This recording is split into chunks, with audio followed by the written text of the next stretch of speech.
Good.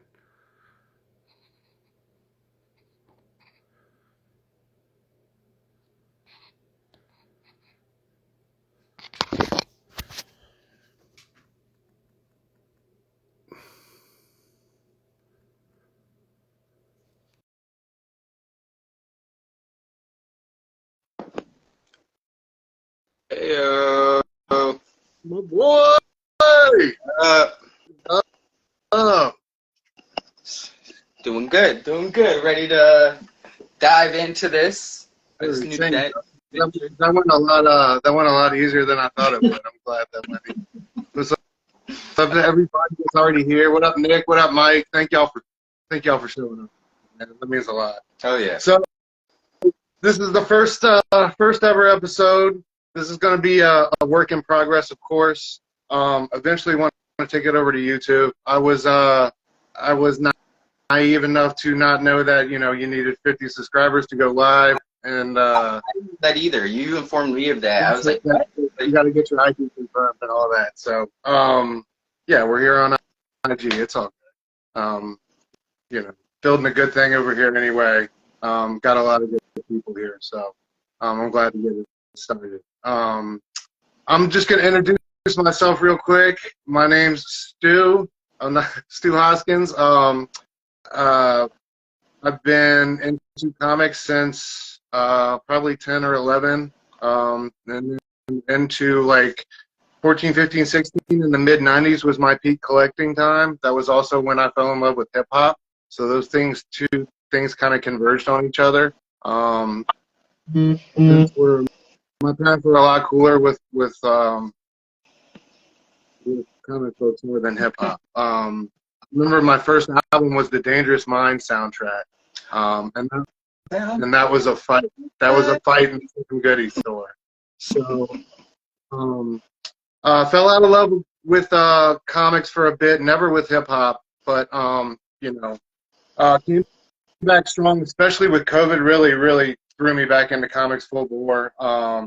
And I always thought these two things would go well, being talked about together. So I just thought it'd be a natural thing to put it together. Link, thank you very much for joining me. But yeah, I don't know. My love affair started really in I guess, in the late '90s.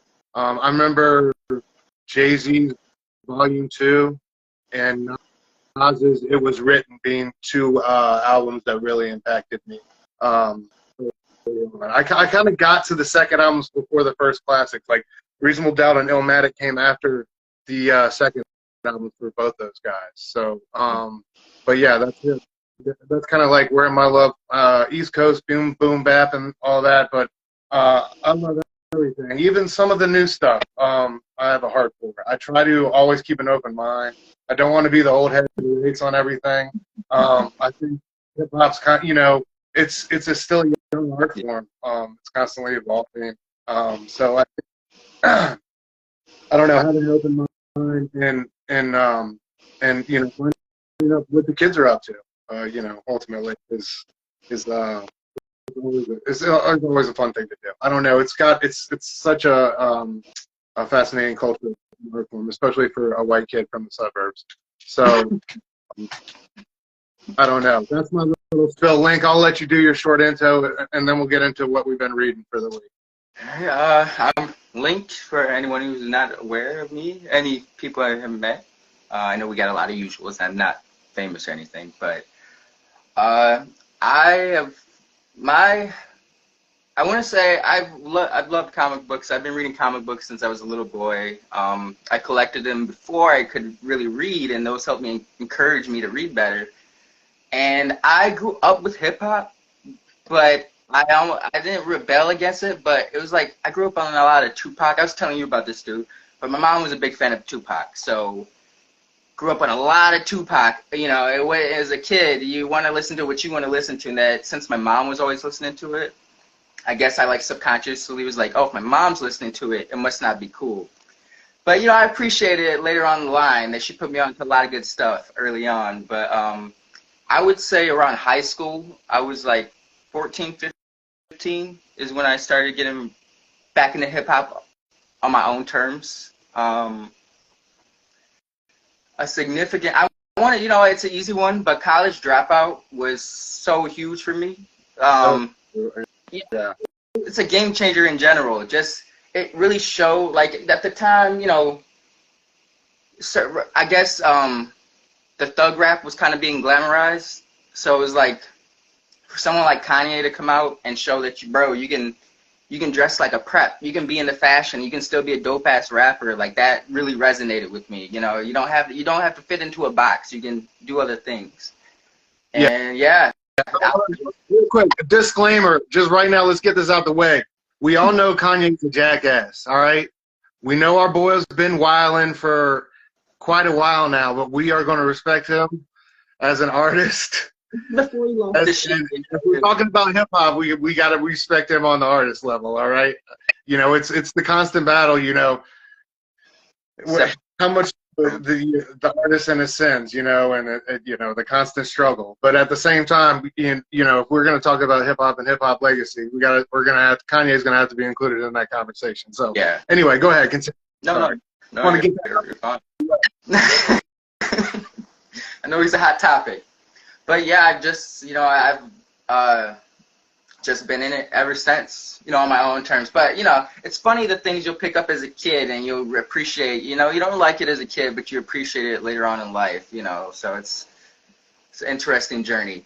But yeah, I'm a big fan of both. I think, like you said, I think they're both very expressionistic art forms, I guess you could say, or mediums.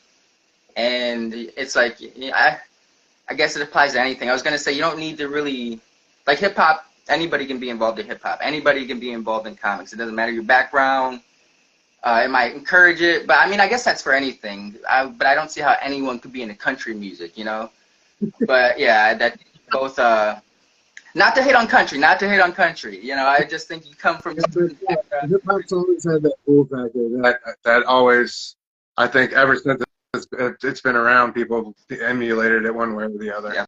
Such a effect overseas too when you see like that Russian trap music, and I mean it's really, I don't know, it's really interesting to see how it translates in the cultures. Britain, I don't know if you've been into the grime stuff and the stuff coming out of England, but they have their own really crazy movement. Really?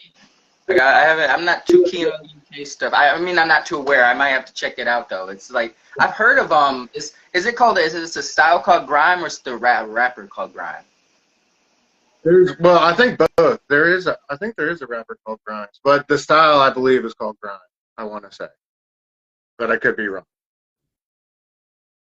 Where'd you go, buddy? My bad. I went to shut my window. It's like loud. But yeah. So. Word. All right.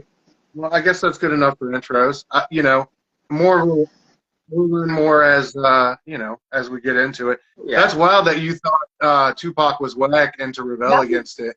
Not that he was whack, but that's, you know, I guess it's just the rebellious nature of me. But it was like my mom was constantly listening to it. Understand that. Like whatever your parents got on is not for you. Yeah. Like I completely get that. That's just wild that like Tupac was that for you. That's cool. You know, it was more or less like I would hear the same. My mom, like, she loved Tupac, bro. She loved him. She loved, you know, she's still around, but at the time she was a big Tupac fan, bro. So I was like, I would hear the same songs, hit him up and shit like that all the time. As a kid, I want to hear other shit, you know. I want to hear something a little bit more upbeat, I guess, you know. And I kind of like gravitated towards pop music because that's so happy-go-lucky, you know. But I do appreciate the hindsight. And it's not only Tupac. There's like a lot of oldies I grew up on from like the 70s, like Minnie Riperton. I don't know if I'm saying her name right. But, you know, there's a lot of stuff I grew to appreciate. And it's crazy what you appreciate in hindsight or retroactively, you know. Like, I'm glad the beautiful thing about hip-hop is like when I got into like learning who sampled what and what the samples were. And when you get into like that old soul that they sampled, and I mean, it puts you on so much great music. I've put myself onto so much great music just by doing my sample homework and learning what somebody chopped up or grabbed. I mean, that's one of my favorite. the art. Yeah. Anyway, what you been reading lately this week? What you been getting? I've been slacking a little bit on my new books, but I have been rereading Secret Invasion. Just to kind of, there's a lot of stories I've not read since they came out, and that's kind of one of them. I've scanned through it over the years, but not done a complete reread. And I was thinking about doing a little video on the story, but our friend Comics King Brandon, he wants to review the show. So I kind of just watched it more for context because I seen like a lot of people talking about how it's not like the event itself, which is true. But rereading this has like made me realize like it's emulating more of the lead up to Secret Invasion, like the year in between when Bendis was like seeding the threads and stuff like that.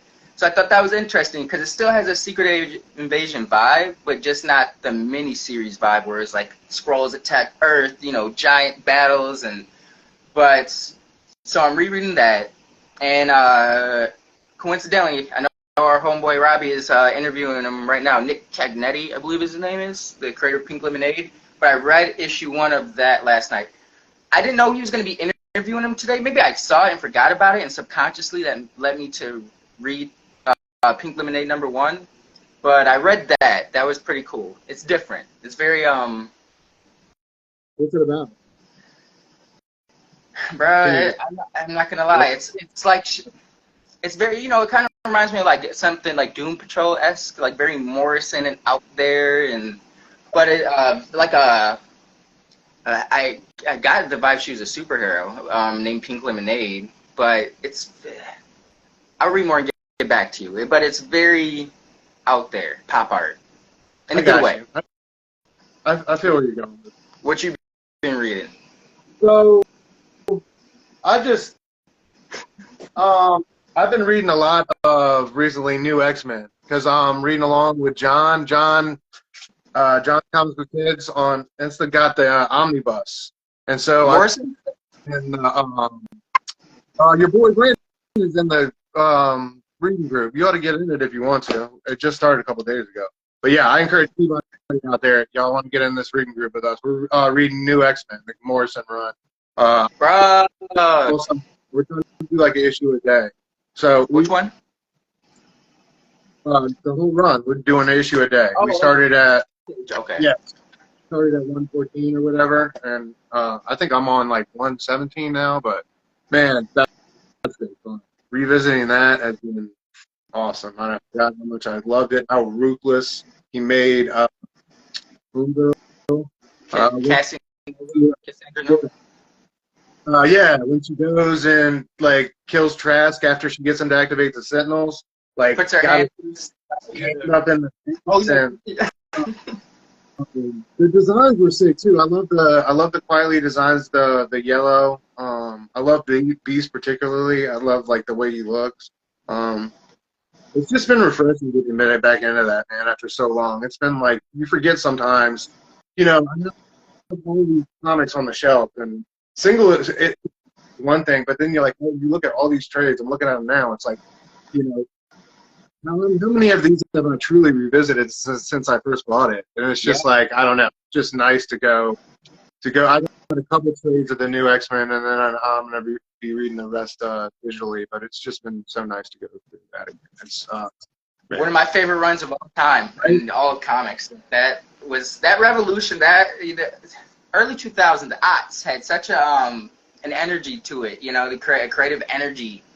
I guess you could say the same for, hip hop was a little different, but man, yeah, new X-Men, love that. I know it's not for everybody, but man, it revitalized X-Men at such a crucial point in time when they needed it.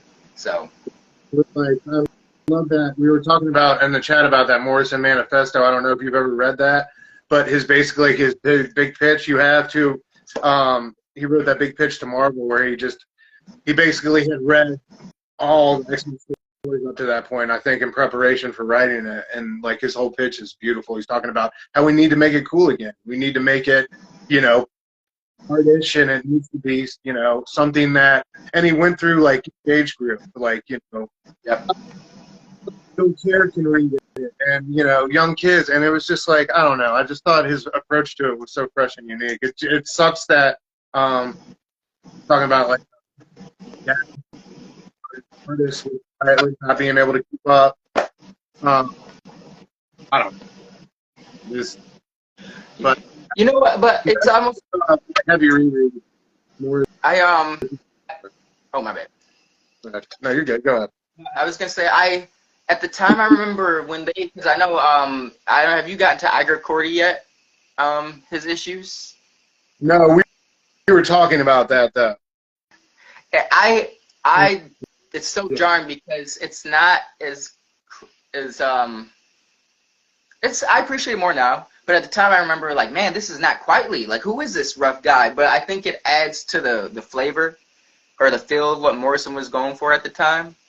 So it's once again crazy how you appreciate stuff in retrospect, because as a kid I used to.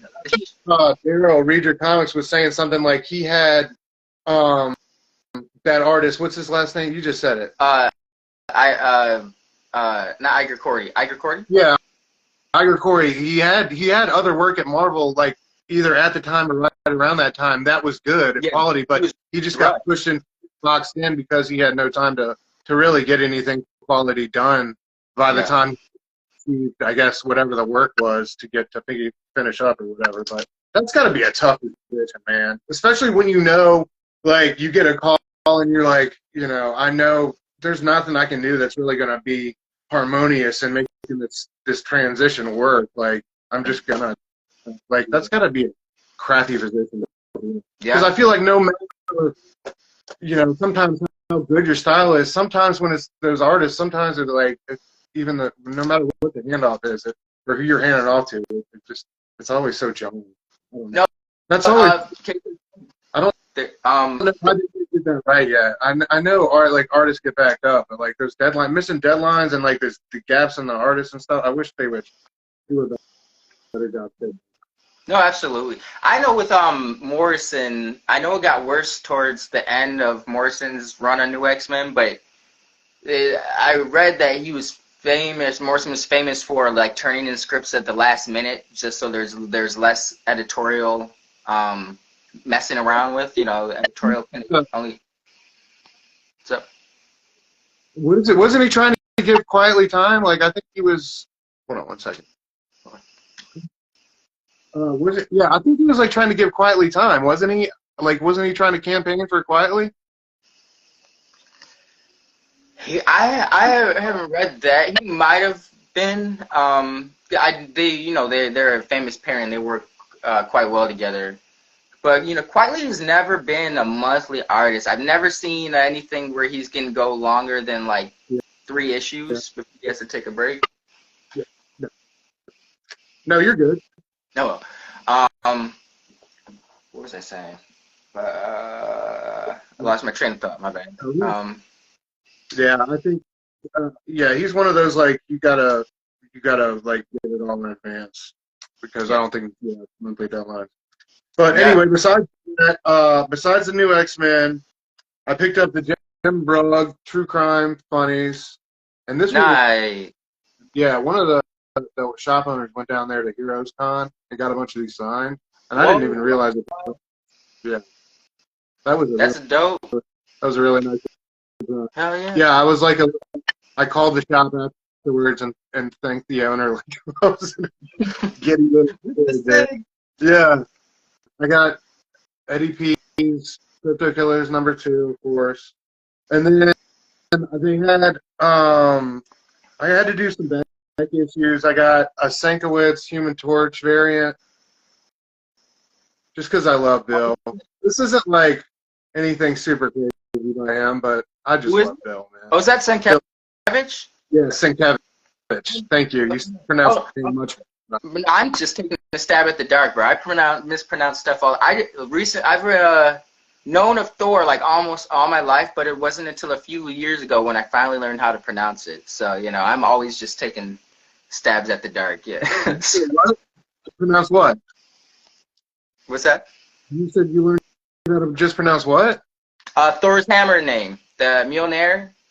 I've known Thor almost my whole life. Right about I would in my head I was calling it like Mjolnir or some shit like that. I just could not pronounce it. So it was like once the movies came out, I was like, okay, okay, that's how you pronounce it. Say it for me because I don't know how to pronounce it. Mjolnir. Mjolnir. Like all right, so it's got like a French flair to it. Yeah, yeah.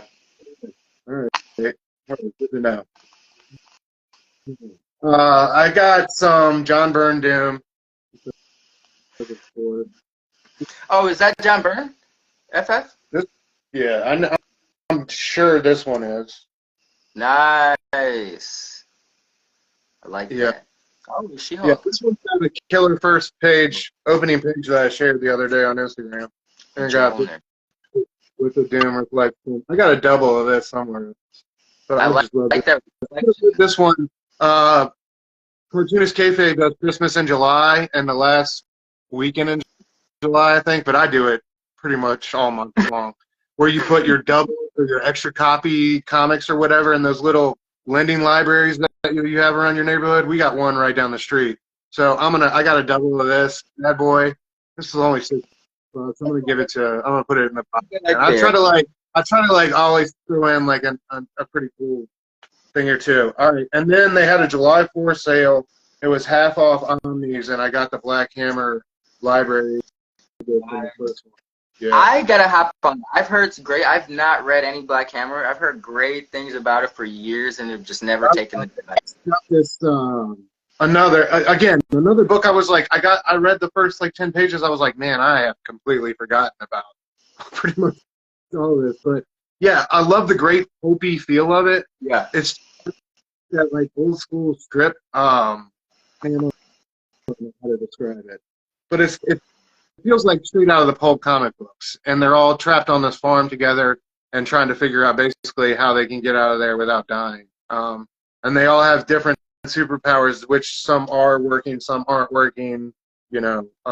It sounds like a great movie. I'm sure that someone's bought the right to this, but where's it at? Like he just got us when he was at GalaxyCon, and I got him to sign something. What's the Essex County, the one he wrote about. I don't know if you read that. That one's good. It's about this Canadian kid and his growing up in his family, and it's this wild ass family dynamic. And I think that's where he grew up. Essex County is the county he grew up in Canada. Anyway, it's already premiered on Canadian television, and I asked him if it was coming. Yeah, I think it was like 5 or 6 episodes. He got roped into, I think, read on his Instagram or something, he got roped into being the showrunner on it. He didn't really want to, but he ended up to be like, I think, way longer of a project than he wanted to be involved on. So I think, yeah. But anyway, I asked him if it was coming to U.S. television, and he said it was, which was... I'll be on the list.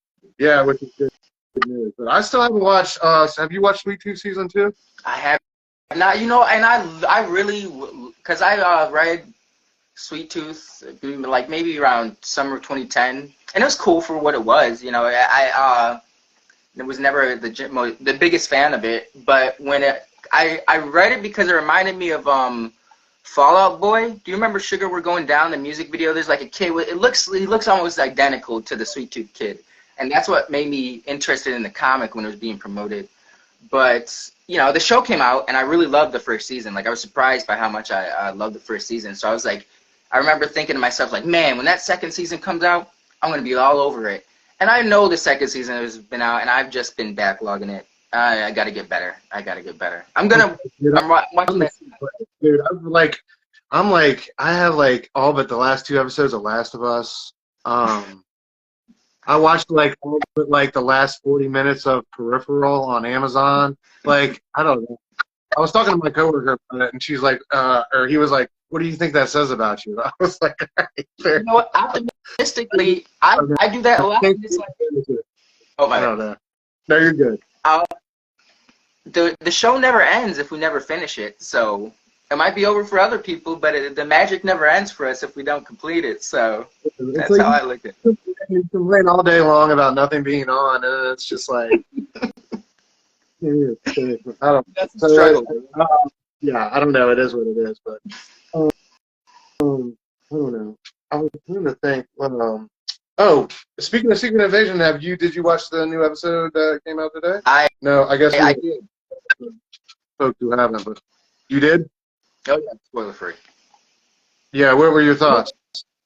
I will be honest. My first impression of the first episode was it was a show. They did some things happened, you know, it wasn't bad, but it wasn't anything that was like, man, you need to watch this. Second episode was a little bit better, but I will say with the third episode I feel like it's picking up steam, and I don't want to say excited, but I'm definitely going to tune in for the rest. Like, I was kind of hesitant about finishing it with the first episode, but the third one, I'm in for the rest of the last three. I think I completely agree. I think it's strong, and my homeboy Unruly Simeon was saying on Instagram how great homeboy, I think Kingsley Benadir or whatever, the villain dude is. That guy is killing. Yeah, he's a great man, bro. Talk about layers. Yeah, he's still in the show, but I've always enjoyed Ben Mendelsohn as Talos, I think his name is. And, yeah. Have you ever seen a movie like Mississippi Grind or something with him and Ryan Reynolds where they play two hustlers, like two card guys? That's a great flick, dude. Like he's in so many great roles. Fun fact: the people who directed that movie also directed Captain Marvel. No shit. Wow. That's such a great movie. I feel like nobody ever talks about it. Right? And Reynolds is like sneaky good in that too. Yeah. Like that's a great role for him. Like the kind of sleazy, you know, like because he's always playing just a likable. There's people out there who live like that, like just that burn every bridge and like you know living off the money in their sock, and that's just crazy. Man. I thought it was really cool. It was a really cool. You know, look into that life and everything like that. And those two, I just thought killed their roles. But anyway, I know that's not. It kind of not really, but it reminded me of this movie called not directly, but maybe it's just because it's gambling and cards. But you ever seen The Cooler with William H. Macy? It's I've seen bits and pieces of that. I want to, but like I don't think I've seen it like all the way where I could say, you know, I could. Right. Kind of give me vibes of that, which is not one of my favorite movies, but you know, I guess I've only seen like a handful of casino movies, so anytime I see like something that has to do with gambling, I'm like, that reminds me of that, you know, so. But yeah, I don't know. I'm excited to see where it goes, man. What is it? 3 more episodes, I think, that we have? 6, yep. Yeah, and this is the third one. They should have done like, I mean, if it's quality over quantity, I'll accept it, but I feel like 6 is so short to really get anything done. Yeah. You know, but we'll see. Man, we'll see. I just feel like, dude, have we ever like gotten back to the standard that was WandaVision? I thought like that was such a great show, and it just feels like we have not ever gotten back to up that hill. You know. I don't know. I think Loki was good in like certain shows, but like on a show level, did like anything? I'm just trying to remember like being excited week to week for a show, a Disney show. Maybe there was a little bit of because it was the first one out after all the movies and stuff like that. But still, man, I thought what they did with that show was just so innovative and creative. I think a problem that they suffer. It seemed like a lot of the Marvel shows were like specs for scripts for movies that were retooled into being shows, and that might have a problem. Where something like WandaVision feels like it was inherently always meant to be a show because it plays with that whole format of we're doing like homage to I Love Lucy and the Wonder Years and Malcolm in the Middle. You know, it was like a homage to television sitcoms throughout the year. Where something like Hawkeye, even though I enjoyed it, I definitely feel like that was like a setup for a movie that they just like, well, break it up into segments, call it a show, call it a day. And I could see the same thing with maybe that's why they're like 6 episodes, you know, because some of these like the first episode was almost a waste in terms of time, So they're like, there's no, that doesn't strengthen my point. But I do honestly feel there are movies that being retooled for shows instead of being just thought of as shows outright, out the gate. Yeah. That could be a problem. So what's the next thing on their calendar? Do you know off the top of your head? Is it the Marvel that's later on this year? Marvels comes out the end of this year, but I'm trying to remember does anyone in the chat know if Loki comes out before Marvels or this year or right around the same time? Like, isn't Majors in that? Or I wonder if they're trying to see what's going to go on with Jonathan Majors in that trial and everything. I think even if stuff doesn't go well for Majors, I think like his stuff's already been shot for that second season, so they're just gonna ride it out, whether they have to recast him or whatever they do, regardless of the outcome of his legal situation. But I do think maybe they're not really hyping it up right now, is because he might have played a big role in that, and he's got such a negative stigma to his name right now. They don't really want to be associated with that. They're trying to stave that off. Yeah, hopefully that all gets worked out though. But no, yeah, Faber was talking about it last week that this Jonathan Majors thing has major ramifications in terms of big time. Yeah, I don't know. That's for them to figure out, but I'm sure it's gonna shake the tree big time if it doesn't go well. X-Men 97. I didn't forget about that one. I know it comes out this year though. Let's go. Man, I'm hyped for that. I hope they do that right. Marvel has been so dry when it comes to animation. DC is killing it when it comes to animation. DC's always had that over them, bro. Like even back in the Justice League, Batman animated series, Superman, Static Shock, like Marvel. I don't know. I don't really hear too many people talk about it, but like 10 years ago, there was a show called Earth's Mightiest Heroes, the Avengers, and that it's not as good as Justice. Yeah. But it was in the same vein. Like I would say that's Marvel's closest version to like a Justice League cartoon they've ever gotten. It was Earth's Mightiest Heroes. Wolverine and X-Men was really good too, but there's so many different. Which one is that? Is that like the Japanese? Is that the Japanese one? No, that was it was its own thing, but if you've seen X-Men Evolution, it was kind of like a sequel to X-Men Evolution. Like you could like just a few years later down the line, certain things were altered, so it wasn't a direct pickup. It was more of like a spiritual successor to X-Men Evolution. Word. All right. Next is the Marvel of Loki, and then Loki October 6th at Sal. Okay, thanks guys. Yeah. October 6th. I want to see Loki season 2. I thought that was a really well done show. I thought that's my close second for favorites, but yeah, I thought that was really well done. I think Homeboy is Hiddleston brought a lot to that role with he brings a lot without having to do a whole lot of superhero stuff. He pulls out a lot of great. I feel like so. Yeah. No. You know what's funny about that is because I know people have loved him as not to get too sidetracked. I know people love him as Loki, but it wasn't until this show where I started to realize, like, I get it now why people like him. Before that I was like, yeah, he's Loki and he's saying this cool shit and doing shit, but I wasn't the biggest Loki fan. But the show, I understood. I was like, I get why people like Hiddleston as Loki now. Yeah, I think it gave people an opportunity to see more who he was as a person too. Like he seems like a very amiable and like outgoing person at these Comic Cons when he's on stage. And I was just listening to the Word Bubble podcast with the Simonsons, and they were talking about they had a guest appearance as Guardians, and I want to say, which was the one Kenneth Branagh directed? Was that Thor: Dark World? The first one. Okay, so they were in that one as Guardians. Simonson, Walt, and Louise, and Ralph Macchio, because he was editor at the time. And, Macchio, well, nice.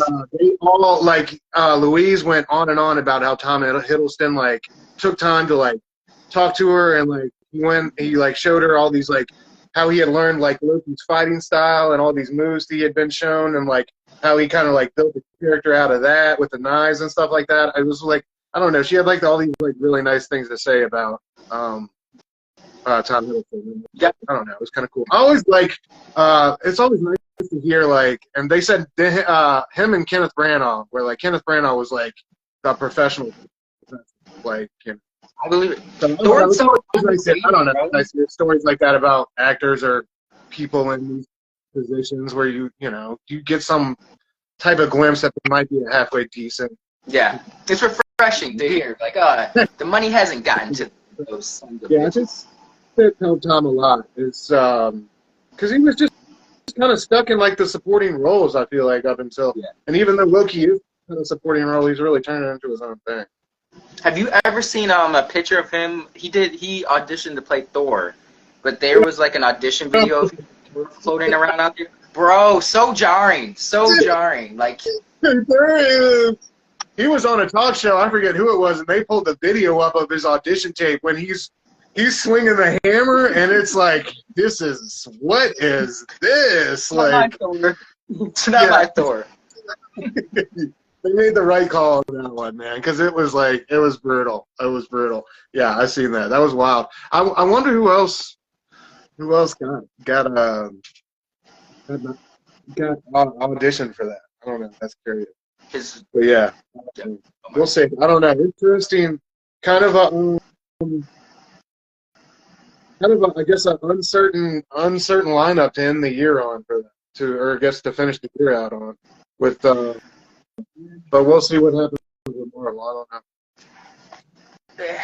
It's a weird. I don't. There's like I noticed with like the lineup when they first were coming out with shows. Like if you notice, it was like WandaVision, Cap and Falcon and Winter Soldier, and there was one other show. But there was like their shows based off the movie characters, and then the other slate began like there were characters being introduced in these shows. It was like Moon Knight, Miss Marvel, She-Hulk. These are, and those seem to have not done as well as opposed to the shows that were based off of movie characters. I mean, I guess they're all movie characters, but Falcon and Winter Soldier was based off of something that happened in the movies, and it was like Fallout, as opposed to Miss Marvel, whose whole adventure was unraveling in her own show.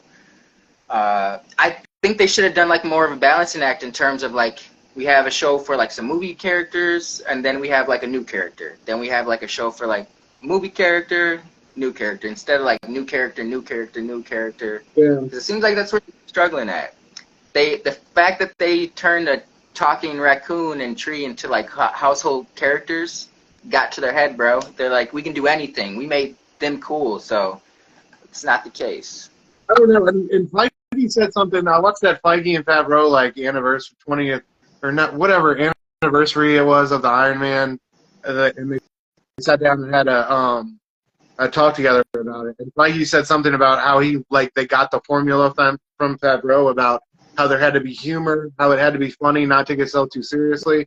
And it feels like they kind of got stuck in this. They kind of almost got stuck in that where it doesn't.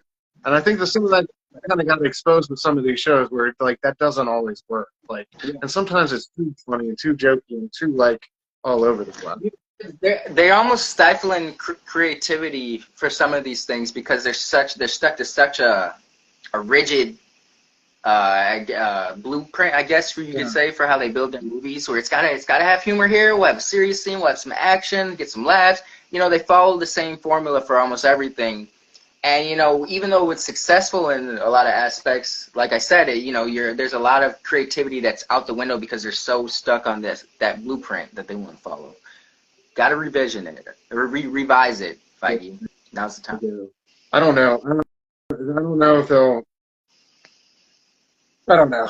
We'll see. I don't know if they'll ever. I just like some dark. Like I know that just sounds like cliche and stupid, but I just like some dark like.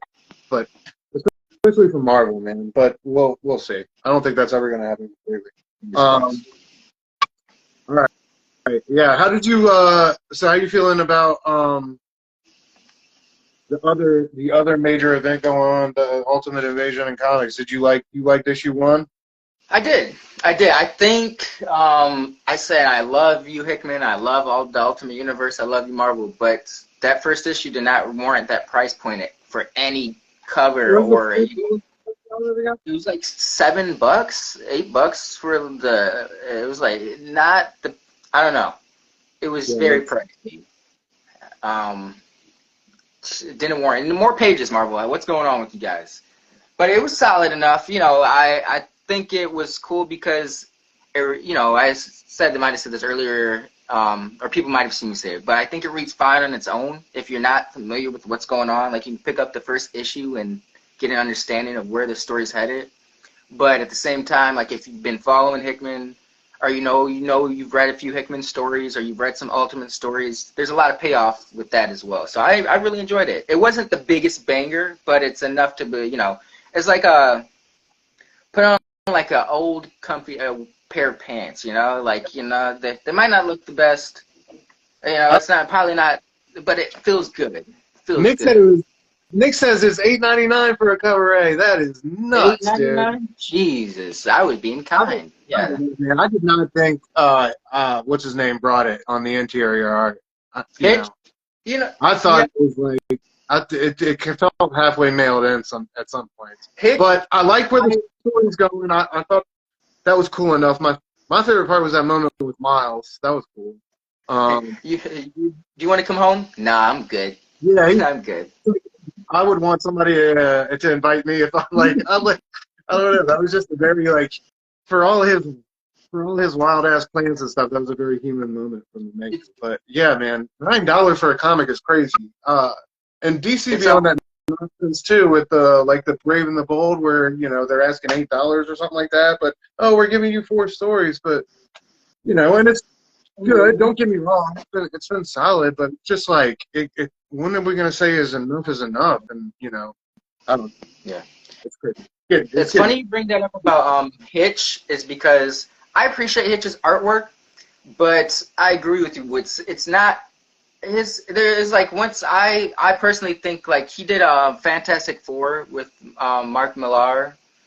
I want to say it was like 2008. They were coming off of they had just wrapped up Ultimates 2, and there was a distinct, I guess rushed is a better word, but his Fantastic Four work, Hitch's Fantastic Four work compared to his Ultimates 2 work, is a distinct, I guess it's not distinct, but to me there's a drop-off in terms of, it felt more gritty and like real poses in Ultimates, but it feels very rushed. And don't get me wrong, he still is an artist who churns out a lot of detail, but if you look at his Ultimates 2 to Fantastic Four, you'll see that there's not as much detail, and I think he's kind of stuck with that ever since.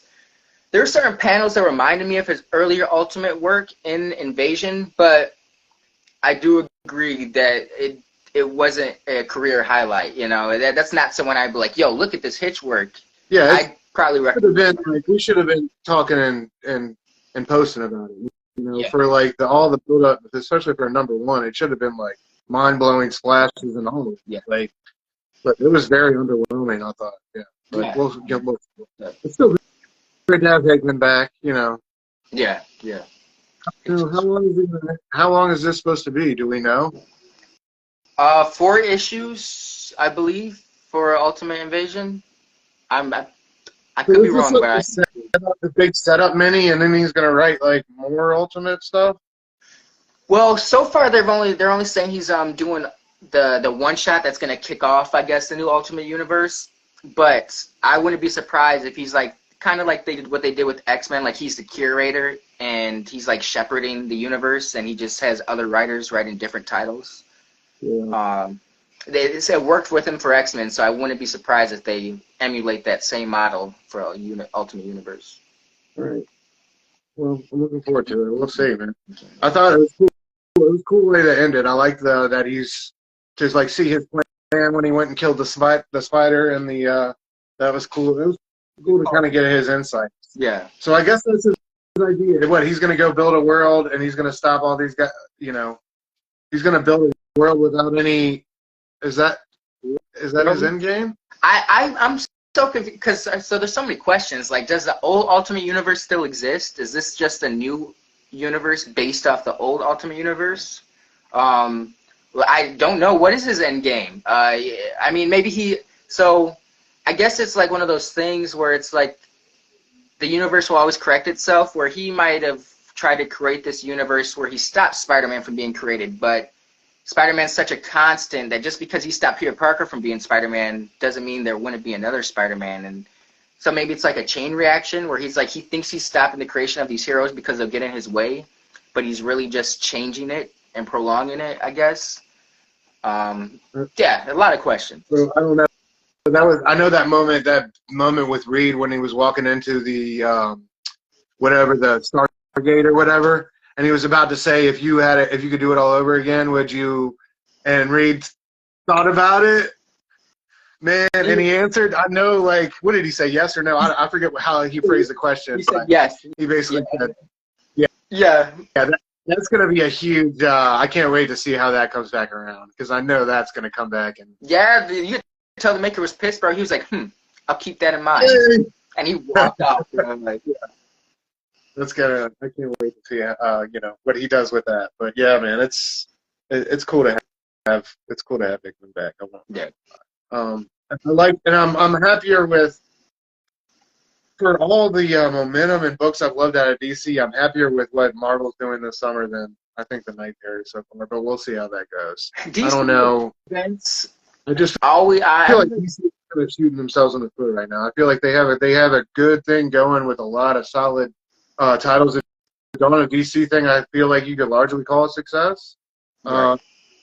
I feel like, I mean, how many Superman books they got off the ground, and it's a family. The two Batman books and Tom King's on Wonder Woman. They got the Trinity going strong. I feel like things are going good for them. For them to just like, now we got a freaking. I'm not trying to be rude. I like the guy, but like another Joss Williamson run, like mini event that. I mean, was Dark Crisis really a showstopper for anybody? I don't know. I didn't read it, but it just feels like they have all this great momentum, and now they're. With Williamson, he's a solid, competent writer, but I feel like they're giving him too much too soon. Like, he's not. I mean, he's had some solid runs. Like, his Flash was really good, but I feel like they're trying to. Back in the day, man, I see this too often in comic books now. It's like, certain writers will get this character, and it's like some of them aren't even qualified. Like back in the day, someone like Brian Michael Bendis had to start off on these unknown, not popular characters before he got to the big leagues. Like nowadays, it seems like the Marvel and DC will just be like, yeah, we'll give you a Spider-Man, we'll give you a Batman. Well, Batman's not a good example because I love Chip Zdarsky, but it just seems like there's not a lot of writers who are really earning the status they're getting nowadays. It's like, oh, you had a really good first run. We're gonna put you on something really big.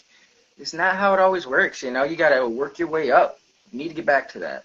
I completely agree. Josh is very missing hit with me. I mean, I'm sorry, hit and miss with me. He I don't know.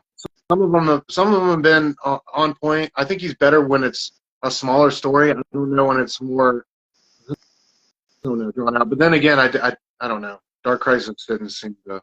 Oh, yeah. Fable said he's skipping Paris. I don't blame him. Save some money. I'm not mad at that. I feel like I think I might get that Batman one with those Dustin Nguyen Midnight black and red covers. Have you seen those? Those are crazy. I think I might get a couple of those, but I don't know, man. They got how many 20-some books? Is it more than that? I don't. It's crazy. It's like X of Swords. It's like, no. Man, DC's last few events have just been almost too bombastic. I even want to say like stuff with like, even though I liked them, I liked metal a little bit more than, what was it, death metal. But by the time they got to death metal, it's just there's so many books and so many tie-ons for no reason. Like, it's just. I like metal. I didn't. I have death metal, but I haven't. I think I read the first 2 issues or something like that, but I didn't keep with it. That got a little too metal for me. I don't know. I was all metaled out, but like I liked Dark Knight's metal, man. I still think one of the funniest moments in comics ever to me is still Bruce Wayne running around with a baby Darkseid on his chest. I mean, there's some great moments in that, and I like Snyder. I know Snyder gets a lot of hate, or at least it seems like it, but I like Scott. I think he's a good writer, man. I think Court of Owls is up there with the best Batman runs all the time. So, yeah. You want move this into the hip hop segment? And you want to take over with your foundation? Your foundation pick? This is a song or comic? What? It's a song or basically, this is going to be, we're going to talk about a comic or a, hip hop song, album, whatever that has been, was very instrumental, in building the foundation of who you are, something that's very dear to you or for whatever reason. I would once again, guys. The first episode, we're gonna get better and we'll refine our stuff as we go on. I'm a little rusty, but I would say I'll pick a comic for this week, and I would say Earth X, bro. I read the first issue. I remember reading issue 0 of Earth X as I didn't read the rest of the series until years later. I was like 15 when I finally, because it was like Earth X, Universe X, then Paradise X. And I know Paradise X was still going on until like 2003, 2004 maybe. But the first issue of Earth X just like blew my mind as a kid, because it was just this epic form of storytelling. It was taking everything and connecting the dots, and I had never, this was 1998. I was 10. I'd never seen that done before, and I was like, yo, man, this is deep. At 10, I was like, this is a deep concept. I don't even know if I knew what a concept was, but I was like, this is crazy. This is big. And that kind of got me. I always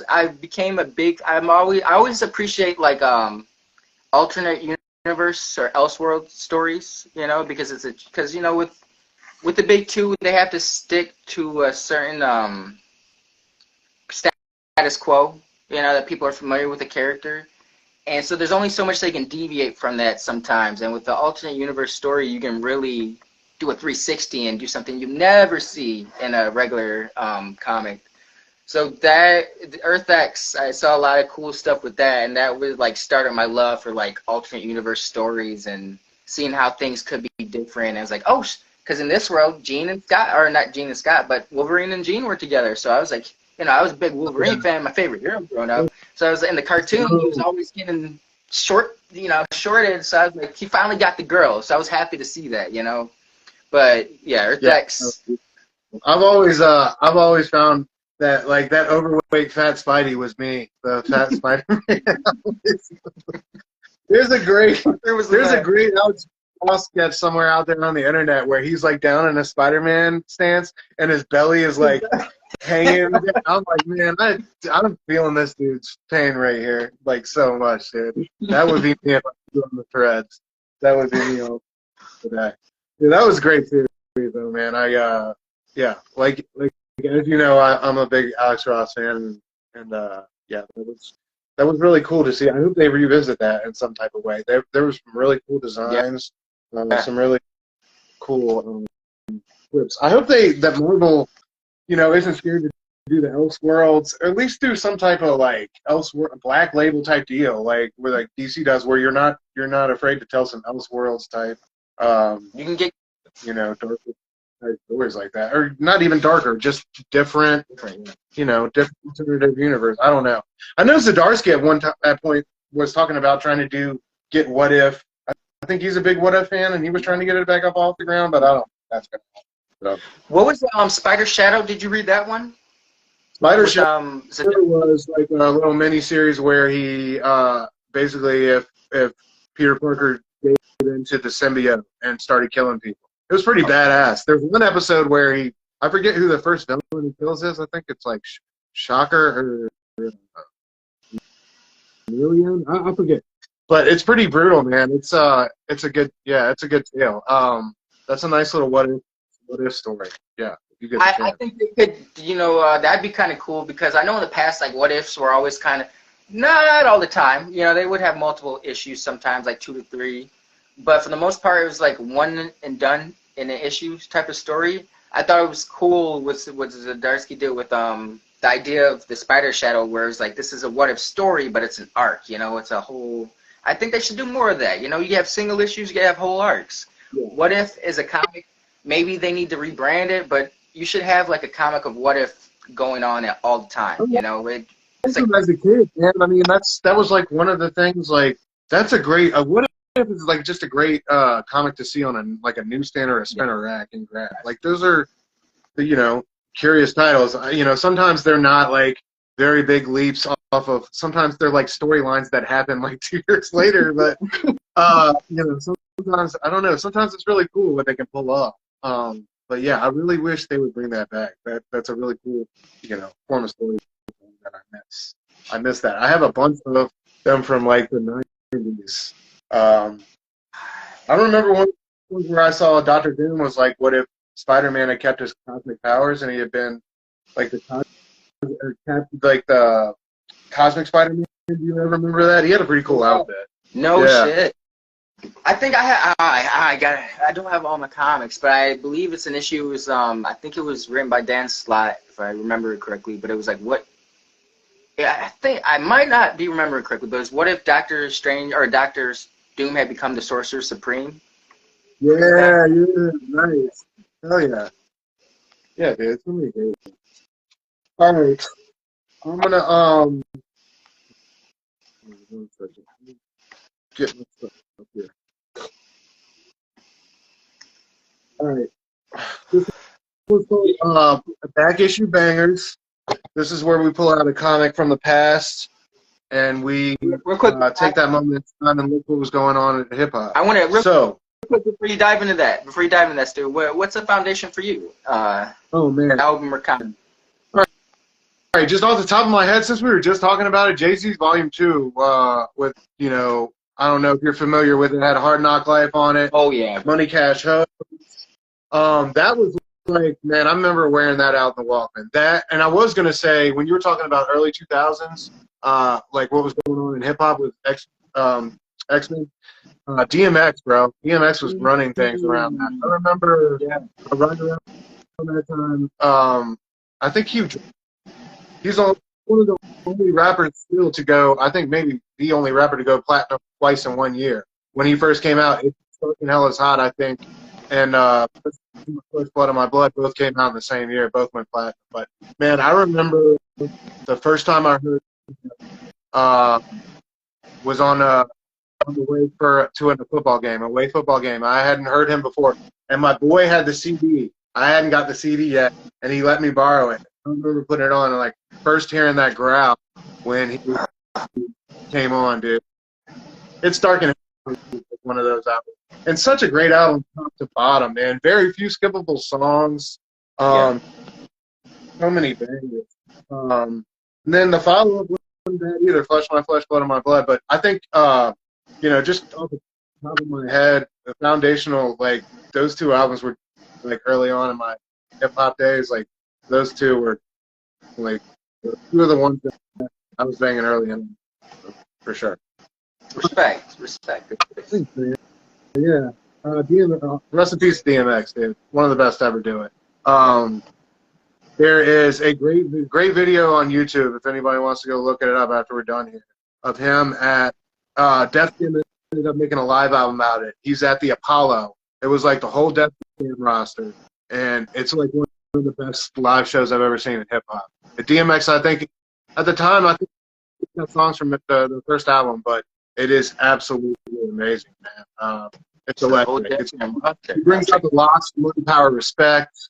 There's just like some killer moments. And he's got the good crazy. It's really like if I was an artist and I wanted to learn how to like a blueprint for a performance, that guy's done it.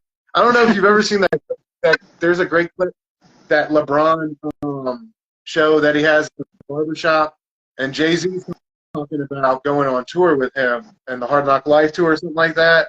And he's like, he comes out and he's got everybody going crazy. Then he's doing a song, and he's got the women crying. And then he ends the show and he's doing a prayer, and everybody's crying. He's like, how the fuck am I supposed to follow that shit for 40 nights in this tour? Like, there's no way, dude. But yeah, man, one of the greatest ever, dude. A true legend. Rest in peace to that. All right, so yeah, back issue bangers. We take a comic from the past and we look at what was going on in hip hop. This one, we didn't go too far back. Hold on one second. Stay hydrated, Got guys. Batman and Robin, issue 1. This is August 2009. Beautiful time, bro. So, Man. all right, the highest ratings, I think, hip hop song at the time, number 3 was "Best I Ever Had" by Drake. Drake, yeah.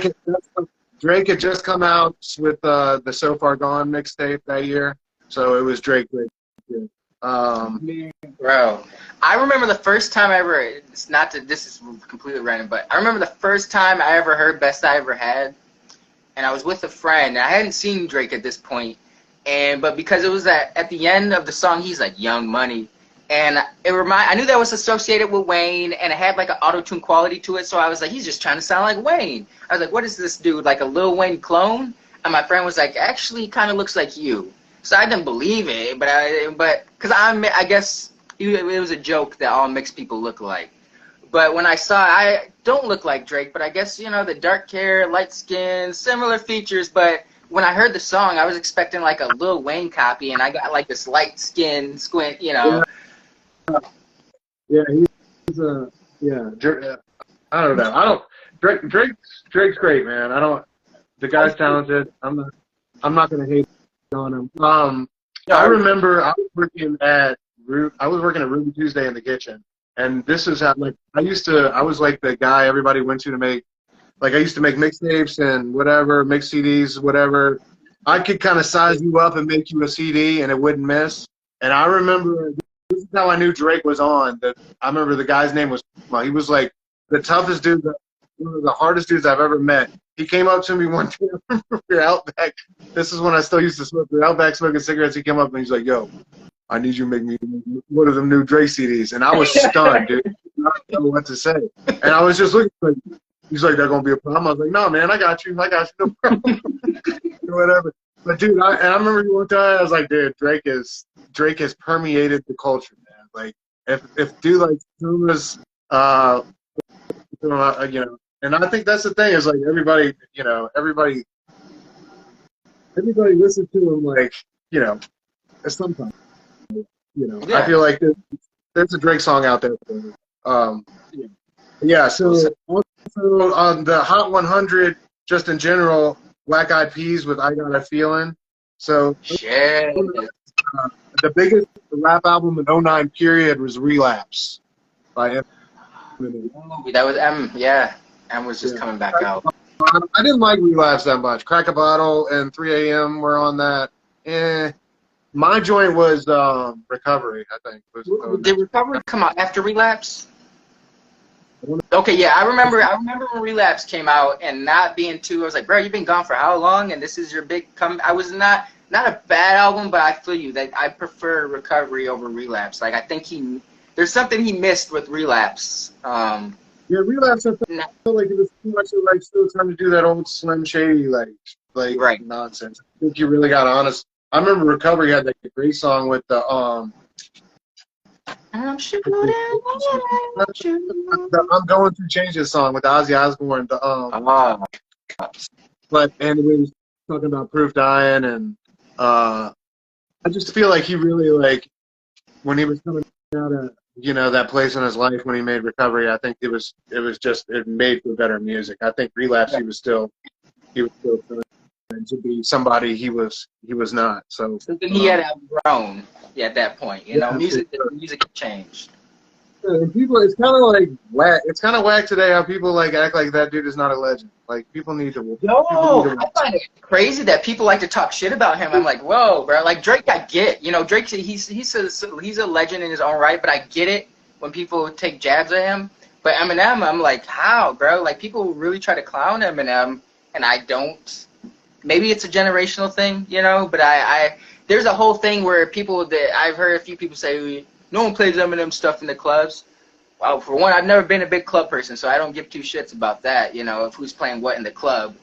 And, you know, I don't know. I just don't feel like that's a good indicator, like, just because you're not getting played in the club. There's a lot of shit people that get played in the club that aren't legends, so what's that say? You need music for Friday night, and you need music for, like, Sunday afternoon. You know what I mean?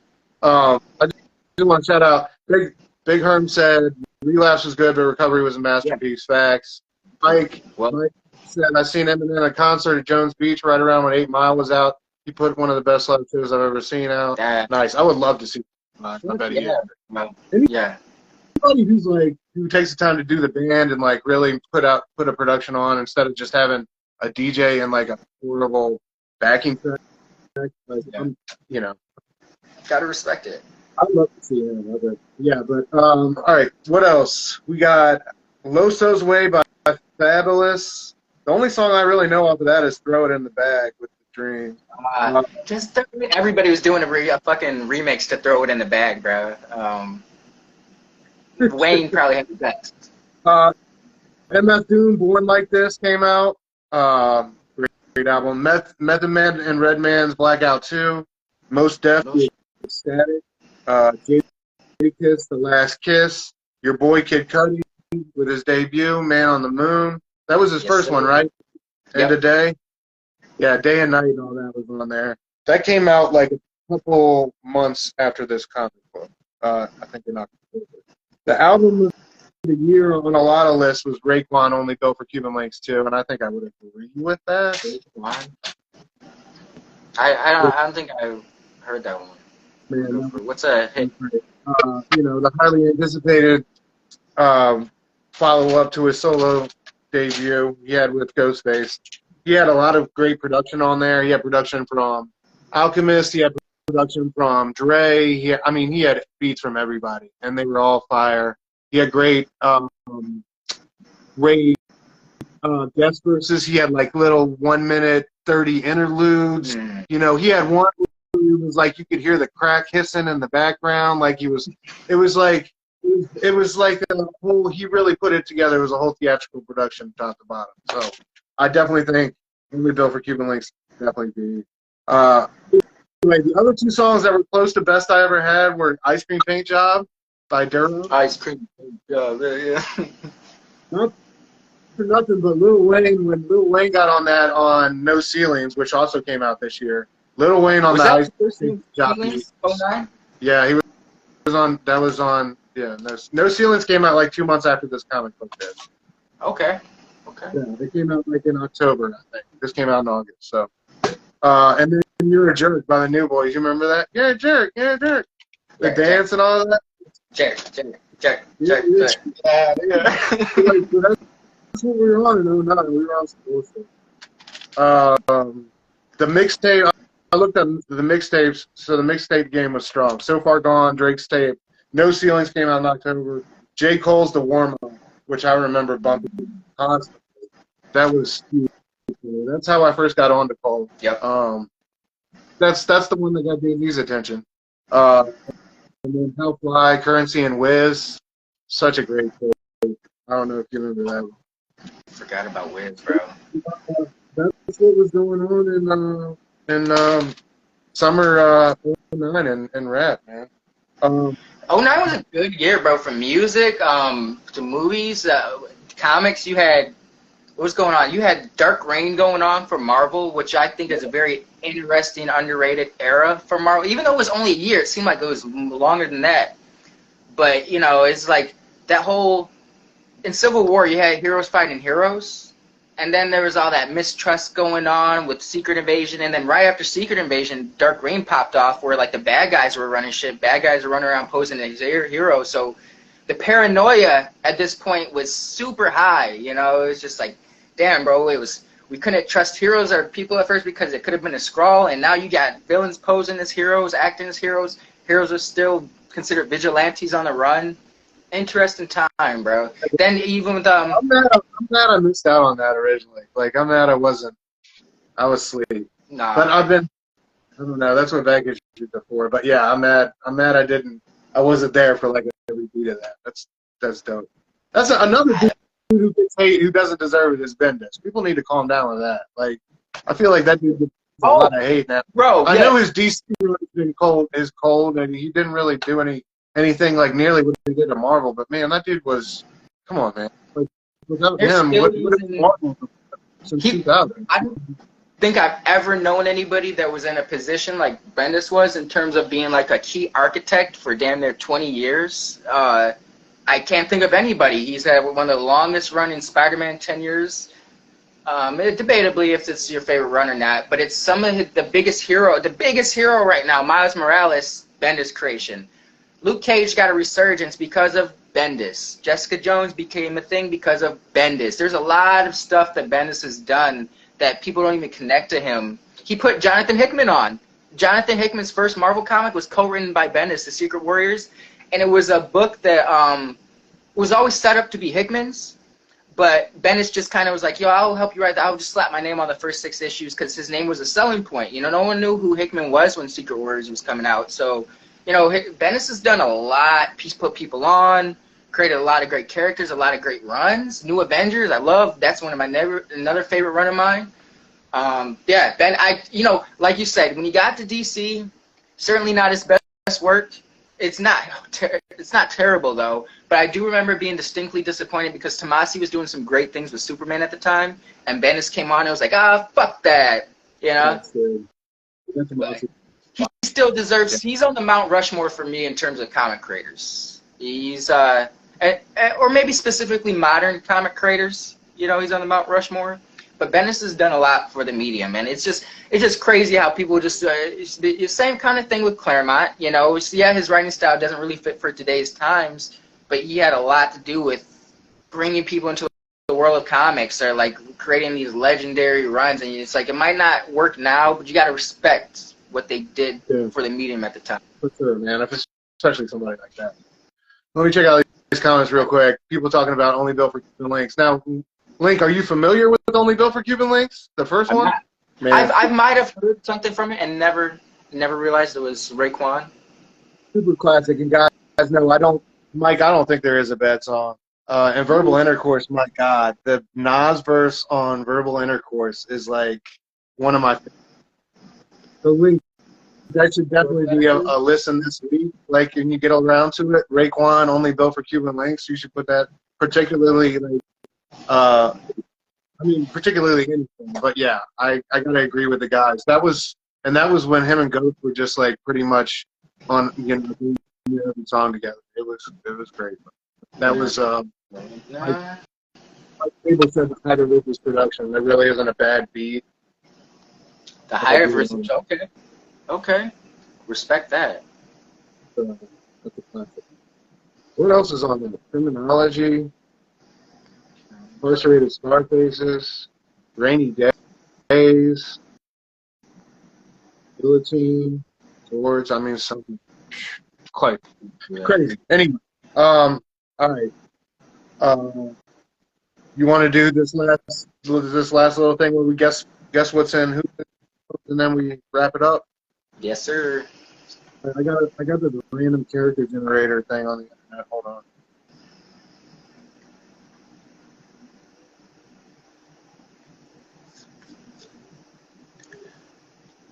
I want to listen to that tonight, guys. Thanks for putting me on. You really can't go. It's a movie, man. It's an experience.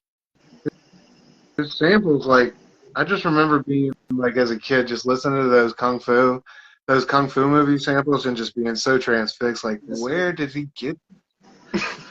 Where on this? Just like, I don't know. It's so magical.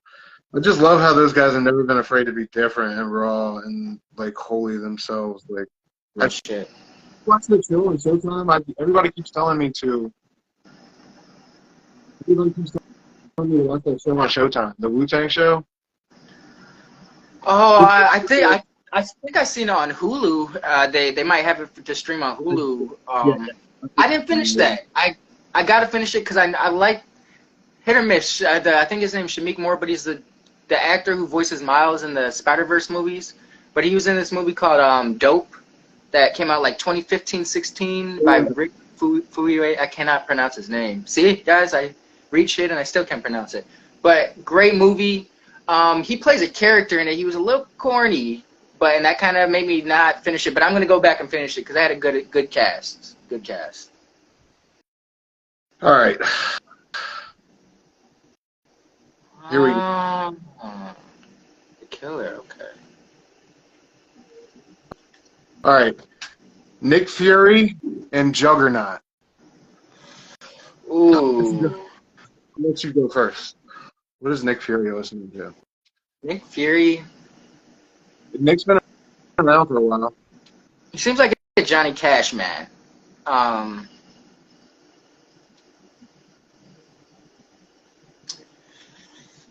Cash. Nick, I know what Nick Fury's listening to Public Enemy. Public Enemy. I can dig it. I guess that's like Sam Jackson. I don't know what white Nick Fury's definitely listening to fucking Johnny Cash. He's listening to Hank Williams. Yeah, the different Furies. I can see Public Enemy. That definitely fits with Sam Jackson's vibe as Nick Fury. Does it have to be hip hop? Yeah. What's Nick Fury listening to, y'all? What do you guys think? What does Nick Fury? You guys think Nick Fury listen to? Juggernaut. This is a joke, but you ever seen Harold and Kumar? Where they you ever seen? Nah. Sorry. There's a bit where these guys, they're called the extreme guys, and they're really edgy and into extreme sports, and they're just badass. But you find out at the end of the movie that these guys are posers. You know, they listen to like a lot of old school pop music, lovey-dovey pop. You know, it's contradicting to the image they promote. But with Juggernaut, I kind of feel that like Juggernaut. You know, you put on I seen this meme where it's like they got this really serious face, but on the inside of their headphones they're listening to Millennium Backstreet Boys. You know, I can see Juggernaut doing something like that, where he's like listening to he's this badass motherfucker. You can't stop the Juggernaut, but he's listening to some Christina Aguilera, Genie in a Bottle, or some shit like that. It gets the blood pumping, you know, it gets him going and motivated to run through shit. So hip hop guys, to like City Girls or like some hot girl shit, like some Megan Thee Stallion. Yeah, like Megan Thee Stallion. Yes, that's totally. I can see it listening to something spicy for sure. Definitely. Wow, I think that's a good song. You know? I think all that tough exterior, he's got to make up for it. Like when he's on his own, you know? When he's got his own downtime, when it's his time, he's got to take advantage. I like to vibe out to WAP and you know, just things of those nature. You know, it's catchy. Prince. Listen to Prince. There we go. I like it. If I was your girlfriend. In the red Corvette. Look, die for you. I will die for you. I tell you. Man, what a badass. Spice Girls, yo. People in the world, spice up your life. Every boy, every girl. Hell yeah, Herm, you know. He's definitely on that. He's got to be. Oh yeah, Cardi B. Yeah. Cardi was wild. Okay. What's Cardi Thank you. up to these days? Something with Offset, bro. You know, you never know with the artists these days. Yeah, man. All right, bro. Well, if you don't got anything else, I think we can probably wrap it up, dude. This was great. Yeah, I had a lot of this fun. I'm looking forward to how this evolves. Yeah, guys, thank you all for joining us in the chat. Mike, Herm, Nick, Abel, Mr. Amthropic. Who else? Am I missing anybody? If I miss anybody else, thank y'all very much. Appreciate y'all being for the show with us. Looking forward to doing this every Wednesday at 9. I think we'll be on IG for the foreseeable future. Link, you got anything you want to say to the people? Yeah, thank you guys for joining us. This has been super fun. You guys were awesome in the chat. A lot of good comments. I appreciate it. But yeah, big ups to the community. I really just poked my head in January. Y'all have been so dope and welcoming. Honestly, I can't thank y'all enough. Everybody's been unbelievable. So, you know, I talk about it with people all the time, how blessed we are to find this group of people. And y'all, so I love hanging out with y'all. I'm going to go get yelled at by my wife now. So we'll holler at y'all next Wednesday. Peace. Later, y'all.